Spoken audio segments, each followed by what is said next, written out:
camera. It's gear, tech. You can't do any of this without tech, but I will tell you that you can do everything. I'm missing my camera on a phone.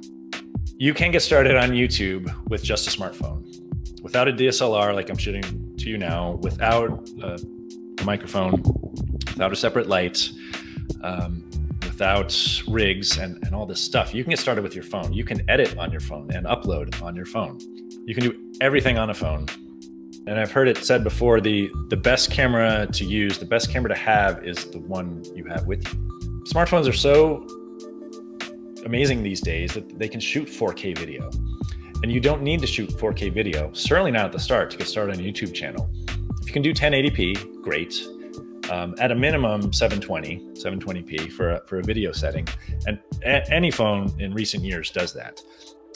Most phones have great microphones. Now, where if as long as it's not all the way across the room, it's going to pick you up just fine. Speaking of audio, I also want to go through, there's 3 priorities that you should think about whether you're using your smartphone or whether you're looking to upgrade and add equipment or potentially buy a new camera, and that is AVL. No, not the abbreviation for Asheville, North Carolina, but audio, video, light, and in that order. I don't know how many videos I've seen where the video might be okay, but the audio is just, there's either wind noise or they're so far away that you can't really tell what they're saying, or there's cars whizzing by or kids in the immediate background, and you are so much more likely, your potential viewers are so much more likely to switch off if your audio is bad. So if you're starting out with just your phone, do something like this, where you've got the phone right in front of you. You're not gonna be able to get the voiceovers on that with doing the cinematic shots unless you go ahead and record a separate voiceover. But focus on your audio first, and focus on audio first, especially if you are starting to upgrade your equipment. Pick up a microphone. I should have pulled out my on-camera microphone here. I'm working from a desktop one that I use for my podcast. The first thing to upgrade should be your microphone.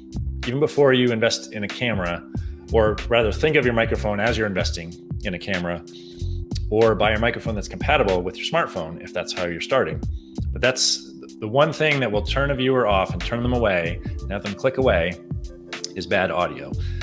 Then you can start to look at video. Do I upgrade to a point and shoot? Do I upgrade to a DSLR? Do I upgrade further to a mirrorless camera, which at this point is kind of the creme de la creme of camera gear, I would say, for YouTube, without going full-blown cinematic and spending 5 figures on a video rig. You don't need to do that. You really don't. Even if you're shooting professional videos for your design firm, you don't need a $10,000 camera. You just don't. And then next would be lighting. I've got one light just up ahead of me so that I'm a little more pronounced from the background. But you can get crazy. This is, it's hard to do this backwards. That's a lamp. That's a lamp right there. And maybe that's all it takes to give a little something in the background.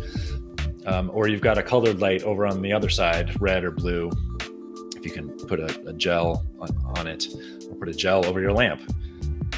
Be careful of fire, by the way. But but it doesn't take much, and lighting would be the third thing that I would think about in terms of cameras.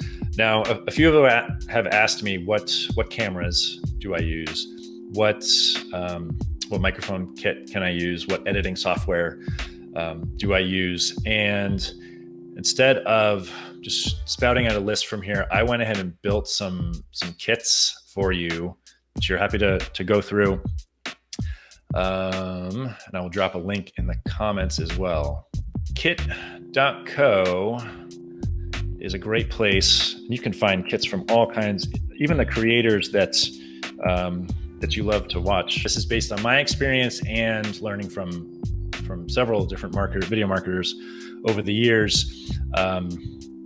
Starting out here on the right is budget smartphone. If you are just starting with your phone, you can probably get started for less than $100 to get yourself a microphone and a light, and off you go. You can certainly go up from there. You can always go up from there.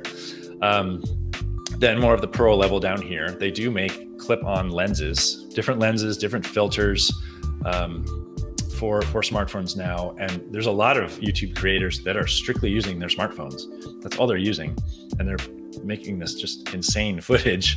And then of course mixing that with like drone footage. I don't have drones here. I have not used a drone myself yet. Beyond that, you'd move over to something a point and shoot, where you didn't have to mess with switching lenses on and off, but there are some great options there. Then you step up to a DSLR. And there you're bringing in interchangeable lenses of different focal lengths. In case you're wondering, so I've got a DSLR mounted just over my computer monitor here with a 24 millimeter lens, and that's all of about 2 feet. And I would say don't get anything beyond a 24 millimeter. So something that's, you know, your 18 to 35 millimeter kit lens that comes with a camera, just standard. You crank it down to 18, and that's kind of a good personal, almost vlog style focal length for, or rather distance for shooting YouTube videos.